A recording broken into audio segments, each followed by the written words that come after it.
ये प्यारे बच्चों, अभी जो बात हम करने लगे हैं वो कैपेसिटर्स को कम्बिनेशन की बात करते हैं कि उनको सीरीज में और पैरेलल कम्बिनेशन में लगाएंगे तो ओवरऑल इफेक्ट क्या होगा। पहली बात है, सीरीज और पैरेलल कम्बिनेशन में लगाने की क्या जरूरत पड़ी।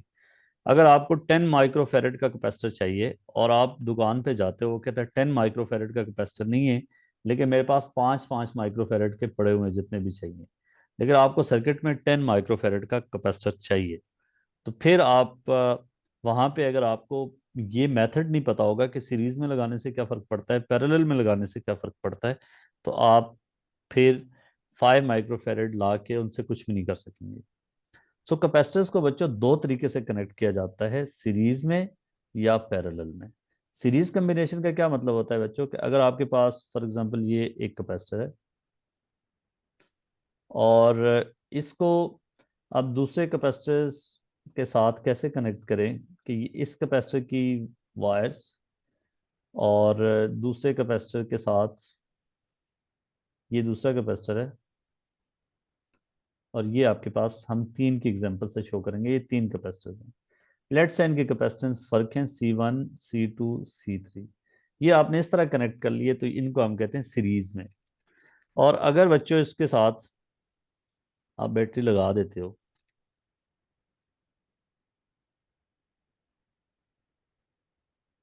तो पहले आपको बताता हूँ कि इस पे क्या क्या प्रॉपर्टीज होंगी। लेट्स से ये आपने बैटरी कनेक्ट की जिसकी ईएमएफ थी ई। अब इलेक्ट्रॉन्स इधर से इस वायर में से यहाँ पे आएंगे, इसके पास फॉर एग्जांपल एक सिंबल में शो कर रहा हूँ, कोई 10 इलेक्ट्रॉन को शो कर रहे हैं, for example this one symbol shows 10 electrons. तो यहाँ पे इस टर्मिनल पे 10 इलेक्ट्रॉन, 40 इलेक्ट्रॉन्स आ गए। और अब इसके इस टर्मिनल से, इस कैपेसिटर की प्लेट से 10 इलेक्ट्रॉन्स जो है वो इधर से इधर आए, तो पीछे इतना ही पॉजिटिव चार्ज यहाँ पे आ गया। और इस पे जाहिर है 40 इलेक्ट्रॉन्स यहाँ पे आ गए। फिर यहाँ से इस प्लेट से 40 इलेक्ट्रॉन्स गए, तो यहाँ पे इतना पॉजिटिव चार्ज आ गया, तो इतने ही इलेक्ट्रॉन्स यहाँ पे पहुंच गए।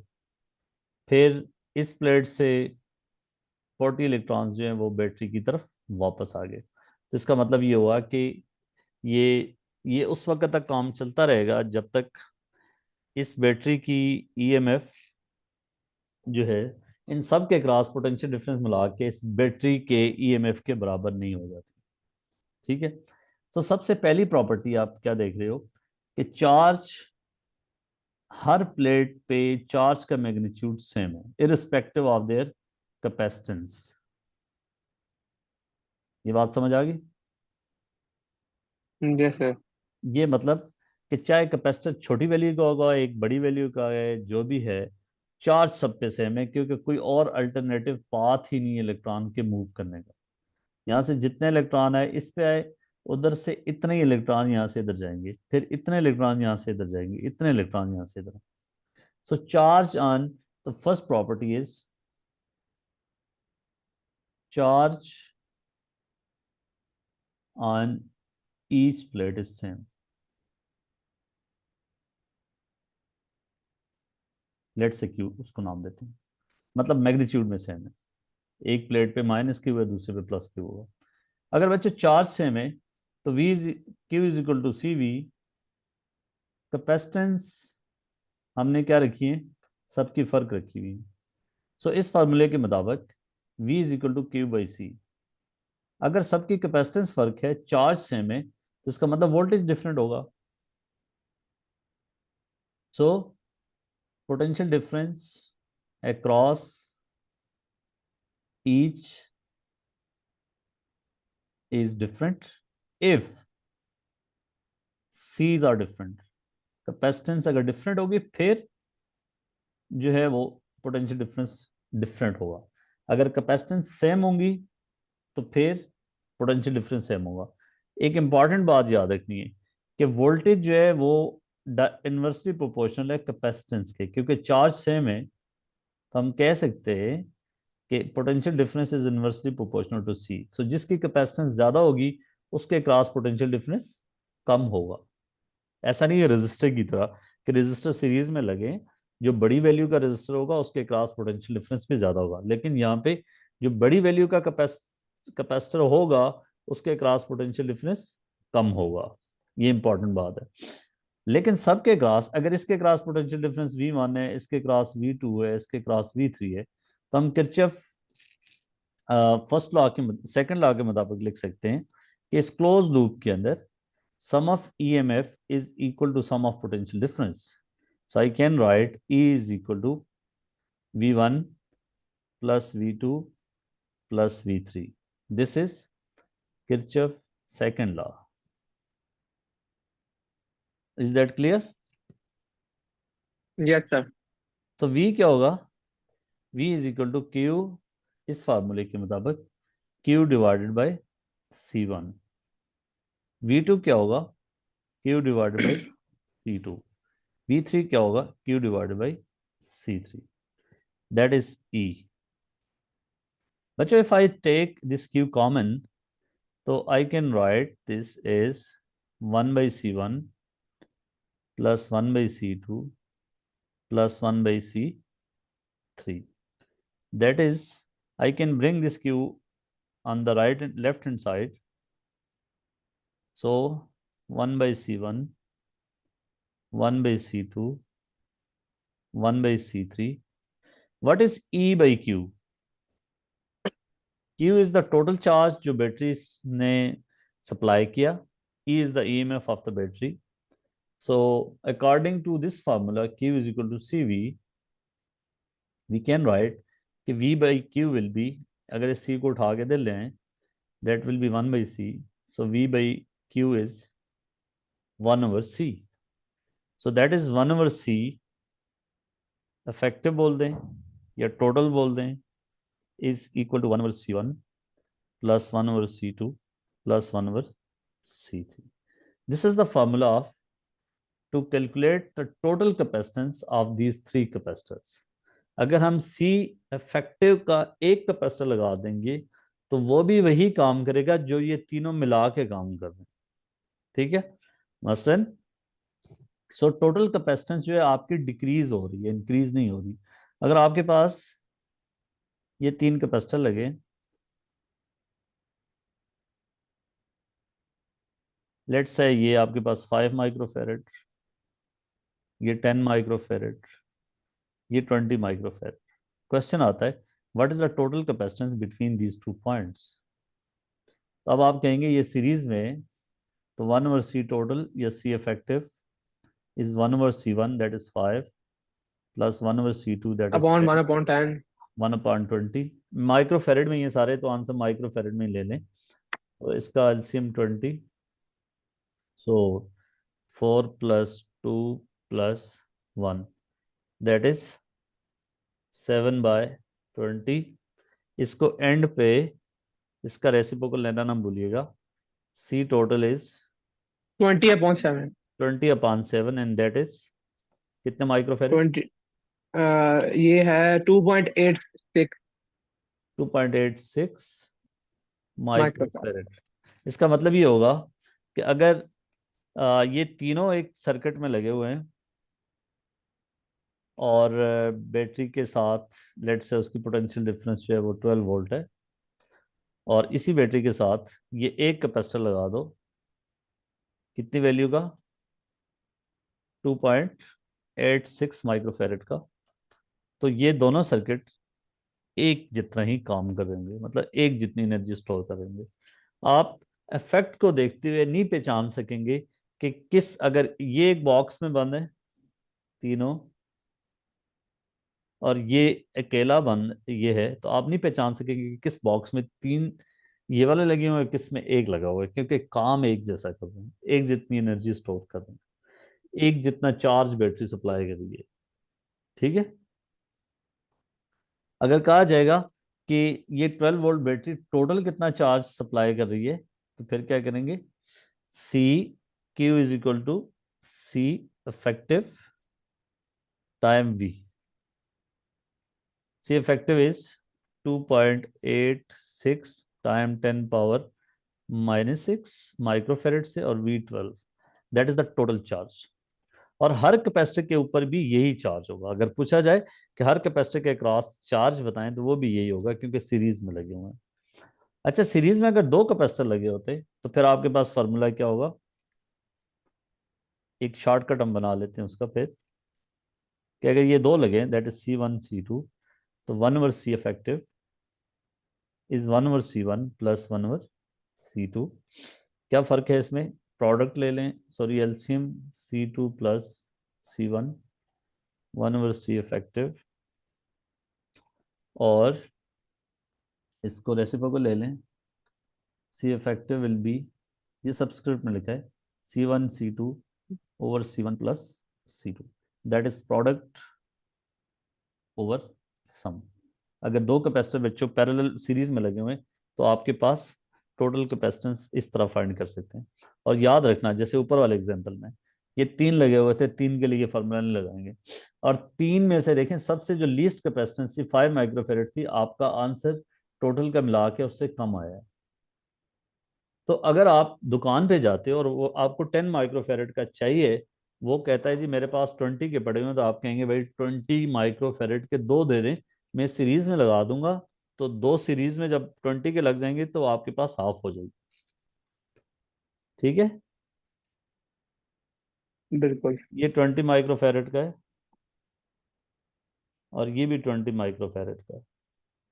आपको एक सर्किट में लगाना था, तो आपने इस तरह ला के इनको, आपको 10 चाहिए था, तो ये दोनों सर्किट एक जितना ही काम करेंगे। तो जब दो इक्वल वैल्यू के पैरेलल में लगे होंगे, सीरीज में सॉरी, तो हाफ कर देंगे, सीधा सीधा शॉर्टकट। अब हम बात करते हैं कि अगर आपने पैरेलल में लगाए हैं तो फिर क्या होगा। पैरेलल कम्बिनेशन, जैसे आप रजिस्टर में आपको पता है कि कैसी होती है, तो कैपेसिटर में अगर आपने एक कैपेसिटर ऐसे लगाया, दूसरा कैपेसिटर ऐसे लगाया, इन तीनों के एंड्स आपने जोड़ दिए, तो ये जो कम्बिनेशन होगी, ये आपके पास पैरेलल कम्बिनेशन कहलाएगी। इसमें क्या होता है कि चार्ज यहाँ से आएगा, वो चार्ज तीन पाथ्स में डिस्ट्रीब्यूट होगा। जब one path of flow of current या चार्ज होगा तो वो सीरीज में होंगे। जब पाथ का फर्क होगा, यहाँ के डिस्ट्रीब्यूट कर देंगे, तीनों में से डिफरेंट अमाउंट से फ्लो होगा, तो वो पैरेलल में कहलाएगा। अब लेट से आप इसके साथ एक बैटरी लगा देते हैं जिसकी ईएमएफ वी है, तो यहां से चार्ज इलेक्ट्रॉन आएंगे, इधर आके इनके पास तीन रास्ते बनेंगे। एक रास्ता ये है, एक रास्ता ये है, और एक रास्ता ये। दैट मीन के पीछे से जो फ्लो आ रहा है वो तीन रास्तों पे डिवाइड होगा, और इसके क्रॉस चार्ज फर्क होगा, इसके क्रॉस चार्ज फर्क होगा। वजह यह कि कैपेसिटर्स की वैल्यू का फर्क है। वोल्टेज सेम है, voltage across each is same, potential difference across each is same, so Q is equal to CV. If potential difference is same, C's are different, so charge across each is different. जो बड़ी value का capacitor होगा उसके across ज्यादा charge आएगा। तो मैंने देखो ऊपर वाले में तीन ये सिंबल्स छोड़े, नीचे 4 नीचे 5, तो आप हिसाब लगा सकते हैं कौन सा ज्यादा। यहाँ पे अगर, तो इतना ही पॉजिटिव चार्ज इस पे आएगा, इतना इसके बराबर पॉजिटिव चार्ज इस पे आएगा, इतना इसके बराबर पॉजिटिव चार्ज इस पे आएगा। तो जितने इलेक्ट्रॉन यहाँ से इंटर हुए तीन रास्तों में, ये दोबारा वहां से मिलके दोबारा बैटरी को उतने ही इलेक्ट्रॉन्स वापस चले गए। सो इलेक्ट्रॉन फ्लो या चार्ज फ्लो यहाँ के डिस्ट्रीब्यूट होता है तीन हिस्सों में, और उसके बाद वापस यहाँ पे चला जाता है। So potential difference is same, this is first property. दूसरी, चार्ज क्यू इज डिफरेंट। ठीक है, सो लेट्स से इसके चार्ज को हम कह देते हैं Q1, इसके चार्ज को कह देते हैं Q2, इसके चार्ज को कह देते हैं Q3। यहाँ से जो टोटल चार्ज आया था वो Q। तो चार्ज यहाँ डिस्ट्रीब्यूट हुआ, बैटरी ने जितना चार्ज दिया वो तीन हिस्सों में डिस्ट्रीब्यूट हुआ। सो किरचॉफ फर्स्ट लॉ को इस्तेमाल करते हुए इस पॉइंट पे हम लिख सकते हैं कि या कंजर्वेशन ऑफ चार्ज को या किरचॉफ फर्स्ट लॉ को एक ही बात है, Q is equal to Q1 plus Q2 plus Q3. So Q1 is equal to C1V, as V is same, C2V, C3V. तो बच्चों इस V को कॉमन ले लें, इधर ले आए, तो Q/V is C1, C2, C3. What is Q/V? As you know, Q is equal to CV. Q/V is equal to C. So इस पूरे की जगह C effective या C total is C1, C2, C3. सो जब कैपेसिटर पैरेलल में लगाते हैं तो टोटल कैपेसिटेंस बढ़ जाती है। इसको याद रखने का ये तरीका है, जब रेजिस्टर सीरीज में होते हैं तो उनकी रेजिस्टेंस ऐड होती है, जब कैपेसिटर पैरेलल में होते हैं तो उनकी कैपेसिटेंस ऐड होती है।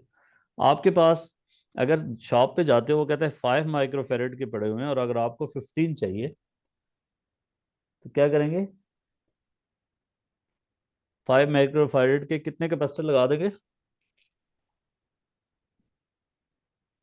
अगर वो कहते हैं 15 के चाहिए नहीं, और आपको 3 15 लगा चाहिए देंगे। लेकिन वो कहता है 5 के पड़े हुए हैं। तो 3। 3 पैरेलल में लगा देंगे। 3। बिल्कुल। हाँ, 3 पैरेलल में लगाएंगे। 3 पैरेलल में लगाएंगे तो 15 हो जाएगा। यहाँ पे चार्ज डिस्ट्रीब्यूट हो रहा है, वोल्टेज सबके क्रॉस सेम रह रही है, और जो है इस तरीके से आप इसको वो करेंगे।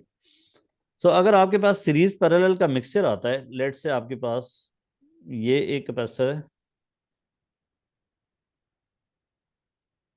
ये दो लगे हुए हैं इस तरह, और वो कहते हैं ये 2 माइक्रोफेरेड का है, 6 माइक्रोफेरेड और 2 माइक्रोफेरेड। वो कहता है what is the total capacitance between point A and B. तो आप क्या करेंगे?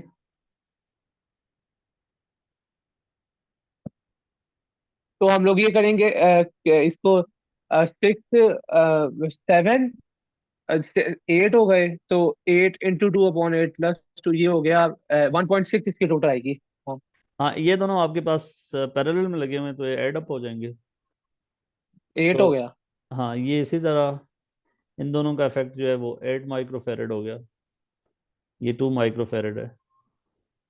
सो अब आपके पास ये बिल्कुल। दोनों सीरीज में, so product over sum 2 time 8 over 2 + 8, so 16/10, 1.6 microfarad. ठीक है, so the total capacitance between points A and B is 1.6 microfarad. अब बैटरी अगर आपने इसके साथ लगाई है तो चार्ज यहाँ से आएगा, यहाँ दो रस्तों में डिवाइड होगा टोटल चार्ज, इसमें ऊपर नीचे वाले में फ़र्क होगा। और अब मैंने आपको बताया कि जिसकी कैपेसिटेंस ज़्यादा होगी उसके क्रॉस चार्ज ज़्यादा होगा। सो नीचे वाले के क्रॉस चार्ज है वो कम जाएगा, ऊपर वाले के क्रॉस चार्ज ज़्यादा होगा। इसके Q1, Q2 और इसके क्रॉस जितने इलेक्ट्रॉन यहाँ से इधर गए मिला के फिर दोबारा इसके पास उतना ही चार्ज होगा, ये टोटल चार्ज जो बैटरी की तरफ से था। तो जितना चार्ज बैटरी से बिल्कुल सर। निकला था वापस उतना ही वापस आएगा, यहाँ जाके दो रस्तों में डिवाइड हो गया, फिर इकट्ठा हो गया, फिर वापस आया। अच्छा, एक और इम्पॉर्टेंट बात कि अगर आरसी सर्किट में आपको ये फॉर एग्जांपल कैपेसिटर था, आरसी सर्किट में आपने एक कैपेसिटर के बजाय आपके पास दो कैपेसिटर लगे हुए हैं, और वो कहता है टाइम कांस्टेंट निकालें। सो आपने लेट से आपके पास ये आपने चार्ज करना है, ये रजिस्टर है, ये दो कैपेसिटर लगे हुए हैं इस तरह, और अब आपसे कहता है कि अगर ये 10 किलो ओम, ये 5 माइक्रोफेरेड, ये भी 5 माइक्रोफेरेड है, और अगर आपसे कहता है कि टाइम कांस्टेंट बताएं आर सी, आर तो आपके पास एक ही है, सी फिर इफेक्टिव यूज करेंगे। इन दोनों कैपेसिटेंस का जो नेट इफेक्ट होगा वो आप यूज करेंगे, तो कितना होगा? सीरीज में लगे हुए हाफ हो जाएगा 2.5, So that is 10 power 3 multiply by C is 2.5 microfarad, इतना सेकंड। और सेम कि अगर आपने कैपेसिटर डिस्चार्ज भी करना है, तो डिस्चार्ज में अगर आपके पास दो कैपेसिटर लगे हुए हैं, वोल्टेज देखनी e power minus T over R C, तो ये सी में फिर इक्विवेलेंट कैपेसिटेंस इस्तेमाल करोगे। ठीक है, एक कैपेसिटर के बजाय अगर आपके पास दो कैपेसिटर लगे हुए हैं इस सर्किट में, किस सर्किट की बात करूं मैं, ये जो डिस्चार्जिंग वाला जो सर्किट था, यहाँ ये तो चार्ज वाला है, इसमें इसमें एक के बजाय दो कैपेसिटर लगे हुए हैं, और वो कहते हैं इस इक्वेशन को लिखते हैं, तो V equal to 12 e⁻ t over R C, और C जो है वो उन दोनों कैपेसिटर्स का इक्विवेलेंट कैपेसिटेंस लगेगा। आपको इस रेडी रहना चाहिए कि एग्जाम में दोनों का मिक्सचर कोई भी आ सकता है सीरीज पैरेलल का, और आपसे हर कैपेसिटर के क्रॉस चार्ज पूछ सकता है, हर कैपेसिटर के क्रॉस पोटेंशियल डिफरेंस पूछ सकता है, और total charge by the battery पूछ सकता है। जब आपके पास टोटल चार्ज की बात करेगा तो आप Q is equal to C V, C total लगा लें और V EMF of the battery लगा दें, तो आपको टोटल चार्ज आ जाएगा। तो अगले ही डिस्कशन में हम ये बात करेंगे कि कैसे सीरीज पैरेलल का अगर सर्किट दिया हुआ है तो उसके पास पेपर की सिचुएशन को कैसे करेंगे। सर वो टेस्ट आप चेक कर लें।